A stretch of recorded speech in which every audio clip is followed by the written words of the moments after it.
El 29 de mayo de 1969 entra en acción el movimiento obrero por medio de una huelga general activa con movilización y concentración, decretada por la CGT de Córdoba.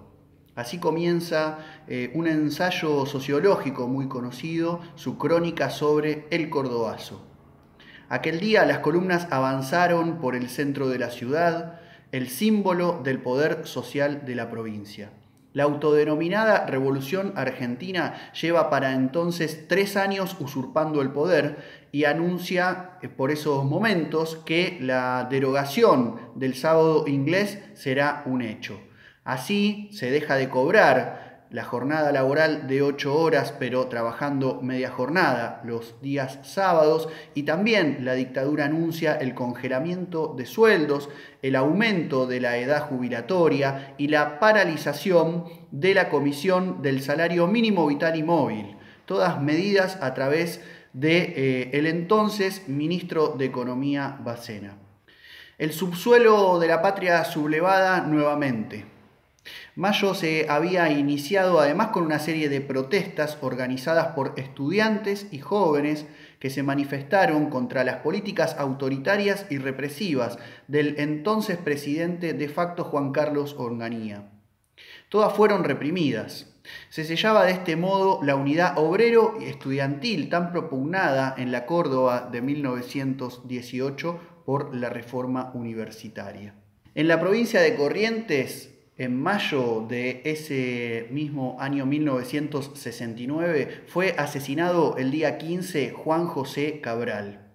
En Rosario, el 17 y el 21 de mayo, otros 2 jóvenes fueron asesinados, también por la represión policial, Alfredo Bello y Norberto Blanco. Entretanto, en Córdoba, bajo la excusa del peligro subversivo, como le decía entonces la dictadura, el gobierno de Juan Carlos Onganía había intervenido la universidad.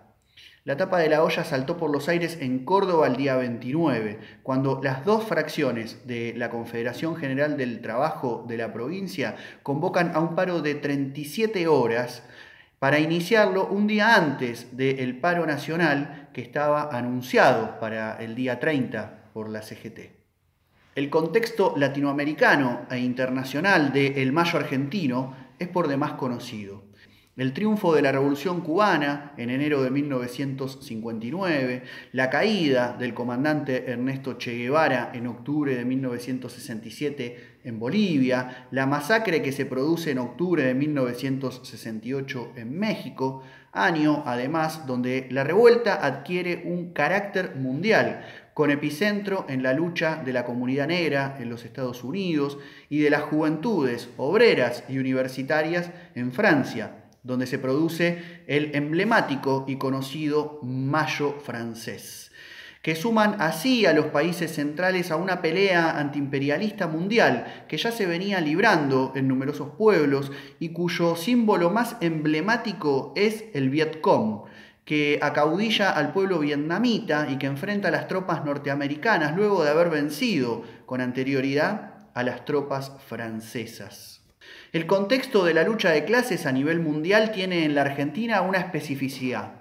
La especificidad peronista, que no puede obviarse para pensar los procesos de radicalización de las luchas del movimiento obrero. Pongamos por caso, tras los bombardeos a Plaza de Mayo en 1955, que intentaron aniquilar al presidente constitucional Juan Domingo Perón, que luego, va a ser obligado a transcurrir por un exilio de 18 años. Hay torturas, asesinatos, encarcelamientos de la denominada Revolución Libertadora, quien de algún modo luego Rodolfo Walsh bautizará con el nombre de la Revolución Fusiladora. La proscripción del peronismo entonces será la constante de todos esos episodios, de todas esas variaciones que irán ocurriendo durante esos largos 18 años en los cuales aparecen momentos de lucha de tipo insurreccional, como la toma del frigorífico Lisandro de la Torre en 1959, el mismo año que aparece la guerrilla peronista de los Uturuncos, y el proceso en esos años también de las Fuerzas Armadas Peronistas, cuyo destacamento rural va a ser desbaratado en Tacorralo. Hay momentos de lucha importantes, como decíamos, y también grandes figuras de frontera entre la experiencia peronista y los idearios y las apuestas socialistas revolucionarias. Los más conocidos, John William Cook y Alicia Eguren. Lucha de calles, lucha de clases y lucha cultural. Con el cordobazo se radicaliza también una revuelta en las ideas. Los psicoanalistas, por ejemplo, hacen huelga por primera vez en la historia en esos días de mayo de 1969 y se asumen como trabajadores de la salud mental, tratando de ligar su especificidad con la lucha del resto de la clase trabajadora argentina. A nivel periodístico, por ejemplo, la CGT de los argentinos, que se funda en mayo, el 1 de mayo de 1968, cuenta entre sus filas a Rodolfo Walsh, periodista, escritor que ya había publicado la emblemática Operación Masacre, dando cuenta de los fusilamientos de 1956, se pone al frente del periódico CGT, donde se busca establecer un nuevo vínculo entre el periodismo y la clase obrera. También surgen discusiones en el ámbito de las letras. Por ejemplo, muchos escritores y escritoras comienzan a preguntarse si vale la pena seguir escribiendo novelas, ¿no? Género burgués por excelencia, dicen, de una clase en decadencia que con el futuro de la revolución comenzará a extinguirse. Artistas de diversa índole se ven interpelados por esta experiencia de la CGT de los argentinos y conforman la ya hoy histórica muestra de Tucumán Arde, mostrando ahí otras aristas para los artistas y el compromiso político. Poetas como Francisco Paco Urondo escribirán muy poco tiempo después: empuñé un arma porque buscaba la palabra justa. Legados del cordobazo. No se trata, nos parece, de idolatrar el pasado, de caer en un gesto nostalgioso de adoración de tiempos anteriores. De lo que se trata es de medirnos aquí y ahora con nuestra época y apostar entonces por cambiar todo lo que tenga que ser cambiado.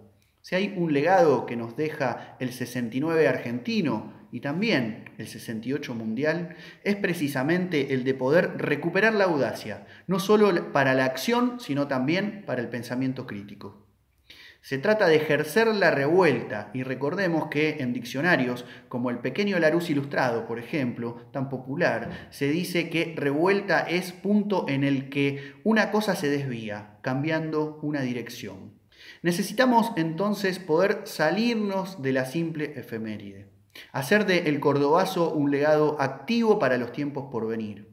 Hoy quizás no contemos con figuras tan emblemáticas y ampliamente reconocidas como la de Agustín Tosco, ¿no? Ese brillante dirigente sindical de Luz y Fuerza de Córdoba. Pero contamos, sin embargo, con muchos agustines y muchas agustinas, quizás menos conocidos, pero que en todo el país, en este contexto de crisis por la pandemia mundial, se encuentran enfrentando esa crisis con unidad, con solidaridad, con organización desde abajo, y que tratan de combatir ese otro gran virus de la época, el neoliberalismo, ese que pone al yo por delante de todo, a cada individuo por delante como si pudiéramos salvarnos solos y solas.